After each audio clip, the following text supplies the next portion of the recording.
السلام علیکم بچوں، کیسے ہیں آپ سب؟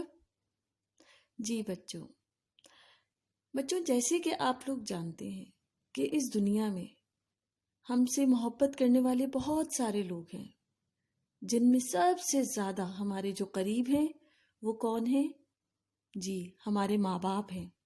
ہمارے ماں باپ ہم سے بے انتہا محبت کرتے ہیں، لیکن ہمارے ماں باپ کی محبت سے بھی زیادہ قیمتی ایک اور ذات ہے جو ہم سے بے انتہا محبت کرتی ہے، اور وہ ہے اللہ تعالیٰ۔ اللہ تعالیٰ ہم سے بے انتہا محبت کرتا ہے۔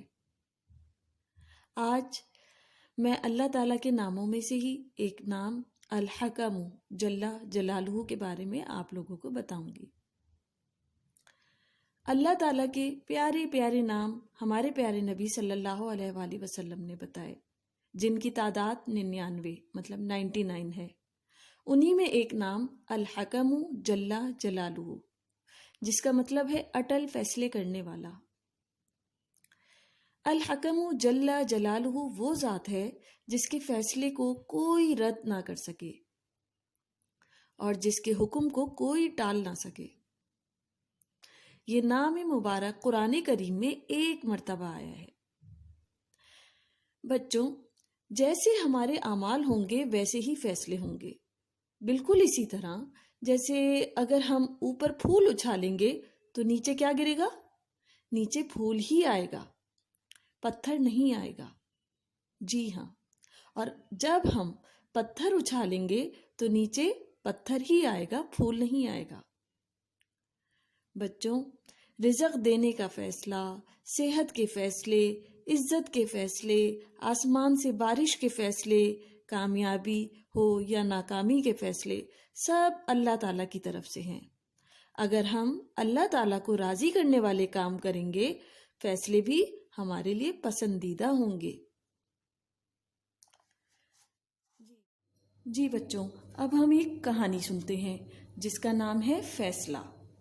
برسوں پرانی بات ہے، ایک عدالت میں جج صاحب لوگوں کے مقدمات نمٹا رہے تھے۔ ان کے سامنے ایک مقدمہ لایا گیا۔ ایک نابینا اور اس کے ساتھ دوسرے 2 آدمی بینا تھے۔ نابینا مطلب جس کو نظر نہیں آتا، اور بینا مطلب جن کو نظر آتا ہے۔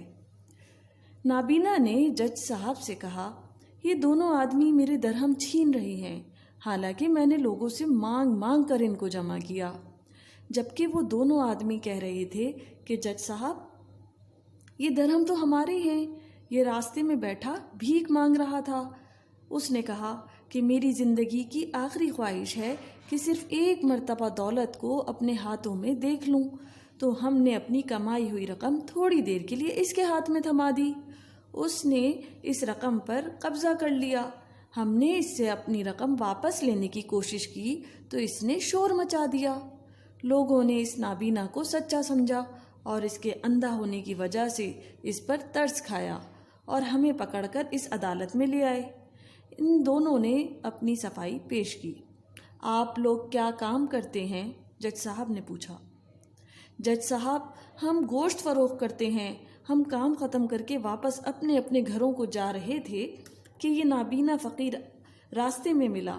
جج صاحب سوچ میں پڑ گئے اور تھوڑی دیر سوچ کر حکم دیا، ایک لوہے کی کڑھائی لائی جائے اور اس میں پانی ڈال کر اسے گرم کیا جائے۔ لوگ خوف زدہ ہو گئے کہ جج صاحب کس کو کڑھائی میں ڈالیں گے، حالانکہ انہوں نے کبھی اس طرح کا ظالمانہ فیصلہ نہیں کیا تھا۔ چنانچہ حکم کے مطابق کڑھائی لائی گئی اور اس میں پانی ڈال کر اسے گرم کیا گیا۔ سب لوگ حیرت زدہ تھے کہ نہ جانے اب کیا ہوگا۔ جب پانی اچھی طرح ابلنے لگا تو اچانک جج صاحب نے درہموں کی وہ تھیلی اس پانی میں الٹ دی اور پھر پانی کی طرف بغور دیکھنے لگے۔ کچھ ہی دیر میں انہوں نے فیصلہ صادر فرما دیا کہ یہ سارے درہم ان دونوں آدمیوں کے حوالے کر دیے جائیں اور اس نابینا کو جیل میں ڈال دیا جائے تاکہ اسے اس کی بری حرکت کی سزا مل جائے، اور جب تک توبہ نہ کرے اسے جیل میں رکھا جائے۔ لوگ حیران ہو گئے کہ یہ کیسا فیصلہ ہے۔ سب اس نابینا کو ہمدردی سے دیکھنے لگے۔ لوگ اس فیصلے کی وجہ جاننے کے منتظر تھے۔ جج صاحب کہنے لگے، میرا فیصلہ حق ہے، یہ رقم در حقیقت ان دونوں آدمیوں ہی کی ہے۔ اس کا پتہ مجھے اس طرح چلا کہ یہ دونوں قصاب ہیں اور گوشت بیچتے ہیں۔ گوشت بیچنے کے دوران میں گوشت اور چربی ہاتھوں کو لگتی ہے۔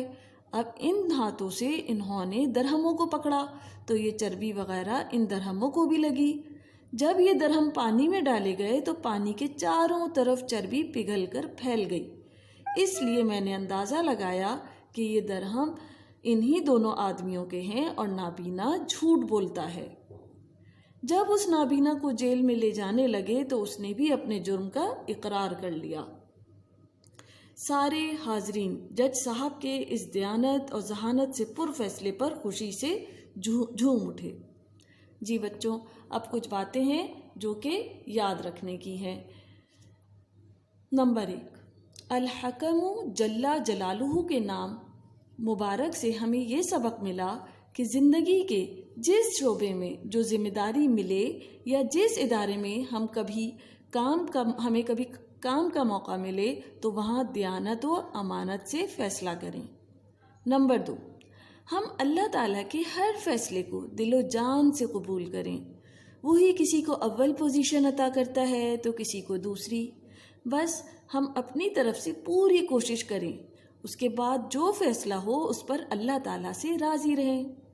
نمبر 3، اگر ہمارے امی، ابو، بڑے بھائی، اساتذہ کرام کوئی کام ہمارے ذمے لگا دیں تو اسے صحیح طور سے انجام دینا چاہیے۔ کسی کو کلاس کا مانیٹر بنا دیا جائے تو یہ اس کا کام ہے کہ وہ دیانت کے ساتھ کلاس کنٹرول کرے۔